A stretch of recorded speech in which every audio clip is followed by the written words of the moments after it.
Jamais un marin n'avait autant marché que lui. Il avait vu le jour au début du mois d'août 1681. Il fut baptisé et passa le seuil des âges tendres sans difficulté. Il était vif et jovial. Puis, une humeur se forma. D'un coup, il devint indolent. Au début, il en fut lui-même surpris. Il se prenait à somnoler au milieu de la journée. Il n'éprouvait pourtant pas de fatigue. Sa vue était excellente. À plusieurs mètres de distance, il dénombrait sans peine les feuilles précoces des bouleaux aux silhouettes élancées. Sa tête ne lui tournait jamais. Aucune migraine ne le faisait souffrir. Il comprit qu'il se languissait.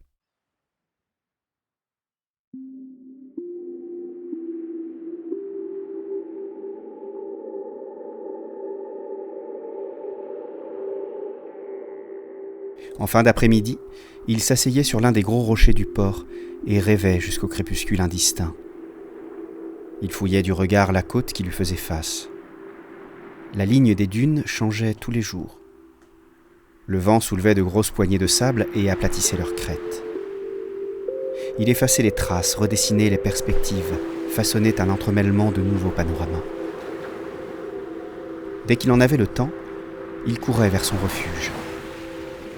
Il fallait poursuivre au-delà du port, emprunter le versant nord du golfe, longer les barrières de bruyère et dépasser l'île d'Alro. Encore quelques pas, et il y avait là une avancée sablonneuse. C'était cette loge naturelle que le jeune Vitus rejoignait avec empressement. La position était idéale. Si les nuages se montraient trop bas et les marées trop ventées, il s'abritait derrière un renfoncement pierreux. Lorsqu'il regardait en arrière vers l'ouest, l'échancrure des terres se dévoilait dans un grand jeu d'ombre et de lumière. Après les pluies, la courbure colorée d'un arc-en-ciel encadrait le paysage à la manière d'une couronne royale. Au nord-est, la Suède fermait l'angle. Le coude, qui montait droit vers la Norvège et tournait du côté de l'Angleterre, ouvrait une mer remplie de légendes. Le spectacle était unique.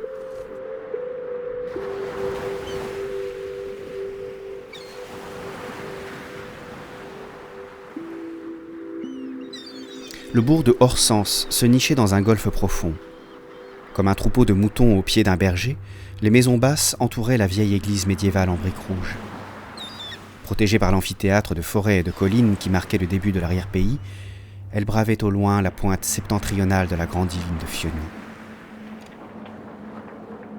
Paysans et pêcheurs se retrouvaient sur les quais, parmi les cabanes à filets, pour vendre au marché les denrées de saison.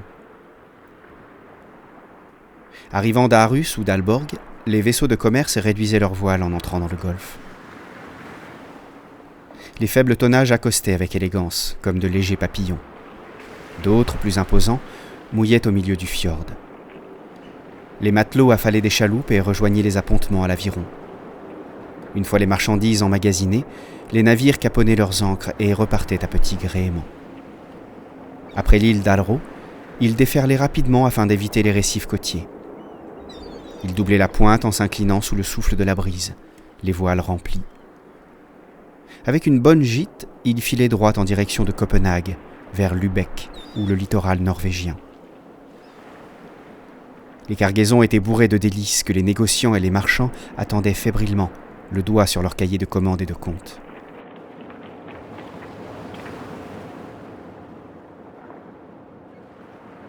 Il imaginait les salles à manger de la capitale, les murs ornés de portraits familiaux, les tables couvertes de céréales tendres, de harengs salés, de carlets frits, de viande de bœuf, de mottes de beurre, de pommes et de poires sucrées de Jutland.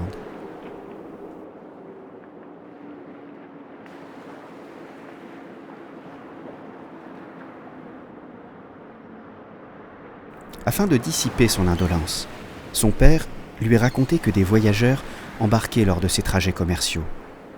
Ils passaient de ville en ville pour réaliser leurs affaires. Des flibustiers se cachaient dans les cales. Tout en démêlant les filets, des pêcheurs lui avaient confié que ces quêteurs de butin écumaient les rivages de l'archipel des Antilles et se réfugiaient sur une île ayant la forme d'une tortue. Sa curiosité était excitée. Il se représentait des barrières de corail scintillant, et des attaques de galions au ventre gavé de trésors. Ses yeux se portaient vers l'horizon.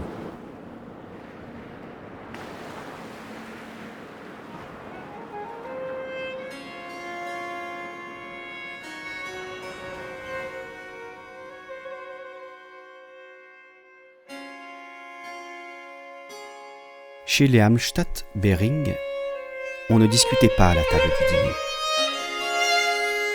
On riait sous cape, du moins les enfants. Les têtes étaient baissées, les mains croisées, les pieds posés à l'horizontale sur les barreaux inférieurs des chaises.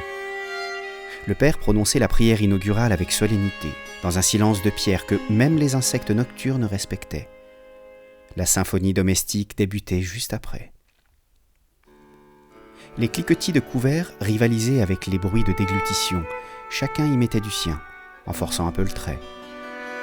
Sans tarder, la partition se truffait de fausses notes qui suscitaient des gloussements de chiots. Avec ses demi-frères et sa demi-sœur, Anne-Catherine, il avait du mal à se retenir de rire. Ils évitaient de se regarder pour ne pas sombrer dans l'hilarité. La tête auguste du père ne bougeait pas. Le buste de la mère était figé au-dessus de son assiette. 2 statues de marbre. Aux commissures de leurs lèvres pointaient des sourires discrets. Tout allait bien dans l'orchestre du soir. Il avait la tête ailleurs. La louche que sa mère plongeait dans la soupière était le mât de Mycène d'une caravelle traversant l'Atlantique, en route vers la terre de feu. La mer n'écumait pas encore. Remué avec plus ou moins de force, l'instrument ne tardait pas à provoquer des bulles dans le récipient. La masse liquide de la soupe se mettait à gondoler comme sous l'effet d'un grain orageux. Puis un rideau de pluie fumante s'est déversé furieusement dans son assiette creuse. Les yeux rivés à sa cuillère, qui lui servait à répéter l'événement en miniature, il frémissait de joie, en imaginant des histoires de naufrage. Un jour, il partirait. Il n'en doutait pas un instant. Il partirait.